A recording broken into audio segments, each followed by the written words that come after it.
All right, sports fans, how's everybody out there doing? William Martin coming at you one more time here on YouTube with another edition of the 300 Pounds of Sports Knowledge Podcast. Now, when the 2020 and 2022 rather NFL season ended, we didn't know what was going to happen between the Baltimore Ravens and quarterback Lamar Jackson. We know about the contract standoff and the offseason between Jackson and the Ravens, which led to Baltimore placing the non exclusive franchise tag on him. Now, from there, Jackson was basically acting as his own agent, but he was unable to find another NFL team that was willing to pay him while also giving Baltimore the draft compensation, two first round picks that comes with that non exclusive franchise tag. But credit to Lamar Jackson for sticking to his guns in April. And I was wrong, and I'm one to admit it. And he and the Ravens were able to come to an agreement on a 5-year deal for $260 million, with 185 of that being fully guaranteed. But aside from getting his money, Lamar is playing like a guy this season who wants to collect his second NFL MVP award. You're talking about a guy that is completing more than 66% of his passes this season. The Ravens have one of the best offenses in the National Football League, in spite of the fact that they have some key injuries. First year offensive coordinator Todd Monken working with Lamar Jackson. And of course, Monken has had some big success in recent years. The last couple of years, he's been the offensive coordinator for the University of Georgia. And of course, they went on to win consecutive national championships. Now he's trying to get another championship this year, this time in the National Football League. And aside from Lamar, this Ravens team as a whole, they're rolling. They just wrapped up home field advantage in the AFC, and the road to the Super Bowl from the AFC is going to go through Baltimore. And I mean, you just look at what the Ravens have done in the past 7 days. On Christmas night, going to Santa Clara and dominating the San Francisco 49ers 33-19. And honestly, that final score was not indicative of how the Ravens dominated them. Then you come back home today and you take on a Miami Dolphins team, one of the most explosive teams in the National Football League. They are in first place in the AFC East. They just knocked off the Dallas Cowboys on Christmas Eve last week. And then what did you do? You dominated them to the tune of 56-19. The Ravens have hung some crooked numbers on some very good teams this year. You go back to week number 7 when they dominated the Detroit Lions, who were in first place in the NFC North. They dominated them 38-6, beating up on the Seattle Seahawks 37-3.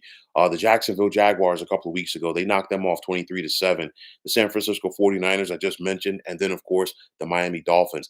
These are all playoff teams. And then once you factor in teams like the Houston Texans, who have the potential to make the playoffs heading into the final week of the season, you're talking about a Baltimore Ravens team that has to feel good about themselves. Now, again, it was just about a week ago we were talking, a lot of us were talking about the San Francisco 49ers being the team to beat.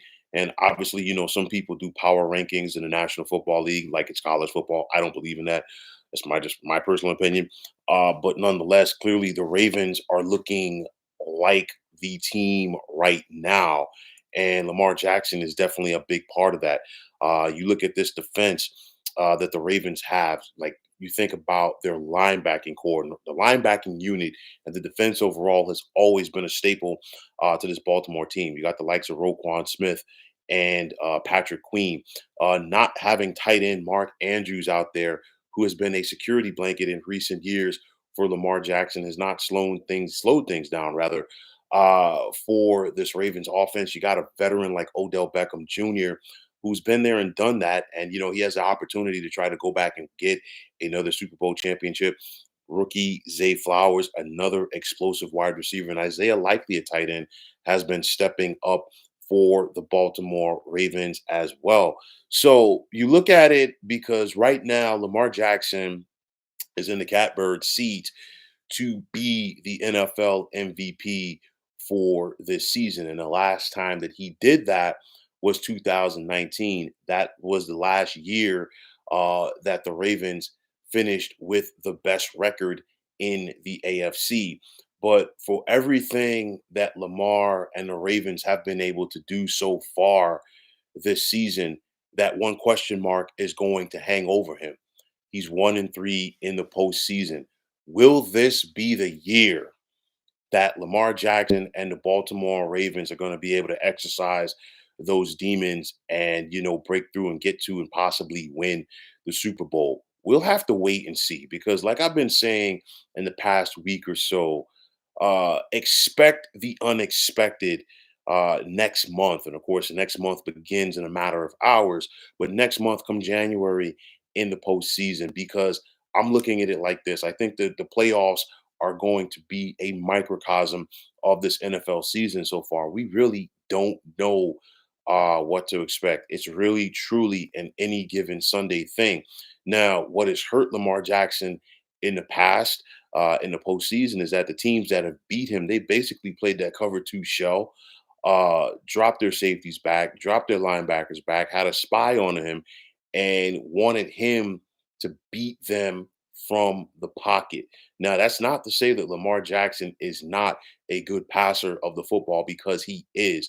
But I think it's one of those where I think you have the possibility of seeing a good blend of Lamar as the runner and Lamar as a passer for the Baltimore Ravens come in the postseason, because he's more than likely not going to play next Sunday when they take on the Pittsburgh Steelers. The Ravens don't have anything to play for. Clearly, they get the first round bye, so that gives them an opportunity to rest. But also, you figure, would it be rest versus rust come January when the Ravens finally take the field for the postseason? It gives them an opportunity to get, somewhat healthy. There's no team around the NFL this time of the year that's fully healthy. But nonetheless, you have an opportunity to go out there and take care of your business. And for Lamar, I think he's going to be up for the challenge, because after getting the contract that he got, okay, there's going to be some detractors to say why. And, Lamar has, put his money where his mouth is, so to speak, from the standpoint that, what, he has shown this season why he was worth that money. And he's shown it. He didn't have to show it to himself, because I don't know the brother personally, but I feel that, clearly he believes in himself. You got to believe in yourself to play, to be a pro athlete. But nonetheless, the Ravens have been committed to him. The fans have been committed to him. But I think he's showing the football world right now just how special that he can truly be. So I'm looking at this Ravens team. I'm looking at Lamar Jackson. I'm not going to sit up here and etch anything in stone, but they have a good opportunity. And I think the fact of what he knows has happened in the past, I think it could possibly fuel him next month.